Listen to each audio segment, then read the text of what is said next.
Hi, welcome back to Thrive America. I'm your host, Brent Brooks, and I'm joined by J. Mark Walker, Mr. Alan Yard, Chris Danier, joined by business coach, action coach, and I'm joined by PR expert, Mr. Mark Weisbrod, venture catalyst, Russell Fair, J. Cap, Chris Spear, my co-host, Husky Kanan, celebrity chef Marvin Woods, Brandon Milch, Dr. Tim Langley, Scott Dunn, Mr. Wayne Kurzen, Erica Parker. We're always looking for ways to build bridges of trust, build bridges of relationship. Welcome to Blank Stage Productions, the set of Thrive America. I'm your host, Brent Brooks.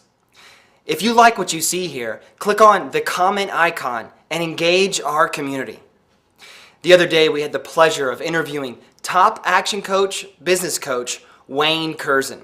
Wayne is the proud owner of Top Marketing Coach, so he knows his stuff.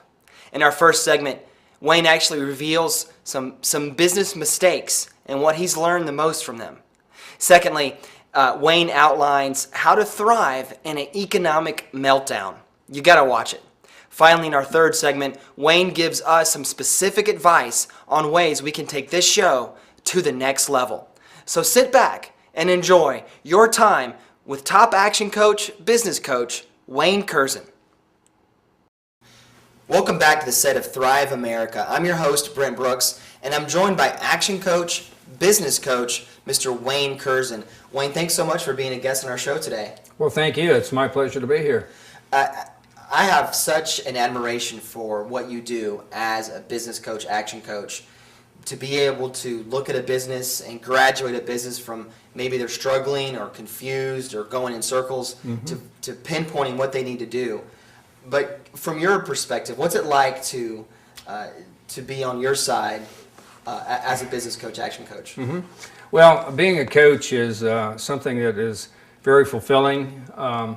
You get to see lots of results, a lot of personal growth, things like that are rewarding, not necessarily by a dollar value, but to see people grow and change. That's exciting, but it's also exciting to see their business grow and change as well. And I'm coached as well, and I just want to get the point across to our viewers that what you guys do, you guys have systems, there's forums. As a coach, you collaborate with your other peers. You see what's working. Right. You may pick up a business client in a particular industry, and there may be a coach on the other cross of the world that has that same industry, and they're coming up with marketing tactics or strategies that are making them thrive, and you execute those into the industry of that particular client. So I just want to get that across that you guys are just so savvy and real skilled and educated in what you do. Thank you. So Wayne, let's first talk, before we get to your talking points, I want you to think about your journey as an entrepreneur and the different choices that you've made in your career. Has there been some point in your life where you've said to yourself, I wish I could have done that differently, and so forth? A couple of occasions, actually. I once grew a startup business to become a Home Depot supplier, and that was my first real business, and I could have used the experience and counsel of someone who had been down that road before. As a coach, in my first couple of, I'd say my first year, I've been diagnosed with ADD or ADHD, and I found myself not really being efficient with my time, and so I had someone help me structure my office in such a way that would not make me vulnerable to that, creating a specified calendar and then holding me accountable to keeping that calendar. So it actually helped me become efficient and effective, or at least more efficient and effective. Well, there's so many things that distract us right now, and having that structure, I'm sure, has really helped you. And I know there's a thing called default diary, which if you're not doing one thing, you can default to doing something that's going to benefit your business. So there's so many strategies that you guys do that's so impressive. But let's talk about your talking points, Wayne. Okay. And these talking points are strategies to help a business owner thrive in this economy and beyond. Your first point is plan on the downturn being harsher and lasting longer than you think. Something we may not want to hear right now, right. But there's a point to this. And what do you mean? Right, and I'll have to admit I stole the point from Tom Peters, the author of In Search of Excellence. But the whole point here is to plan on this economy recession or whatever it is lasting longer and being more harsh. And the reason you do that is you'll make decisions that are cut deeper, that create more what I call wiggle room, as opposed to if we incrementally start making changes and we're a little here, a little there, and so forth, we may get to the point where we can't recover. So we're thinking it's going to last a long time, and so we're going to make decisions based on the fact that it could last a long time and be more harsh than we think. Well, that's an interesting principle, because if we think that this is going to last a couple months, we may not make those deep decisions. But if we go Right. ahead and think it's going to last a long time, when it does recover, we haven't lost anything. That's right. It's a lot easier to adjust up than it is the other way. Right. Right.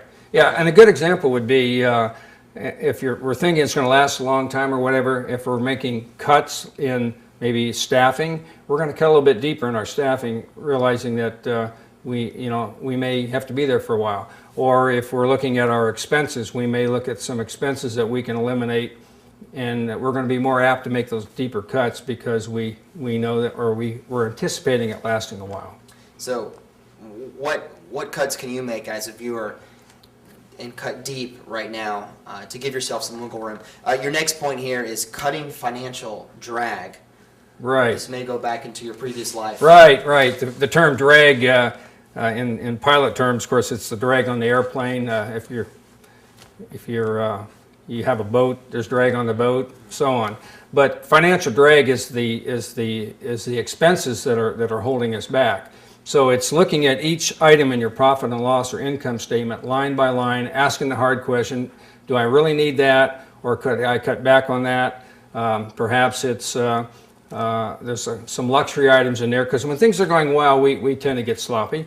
So it's item by item going through and looking at where we can make sound cuts. And I will say, one place not to cut is marketing, and I think we'll address that later if we have time. Well, in talking about the profit and loss statement, that's one thing that my coach is on me all the time. I mean, when I first started my business, I didn't know what a profit and loss statement was. Okay. I was on the seat of my pants.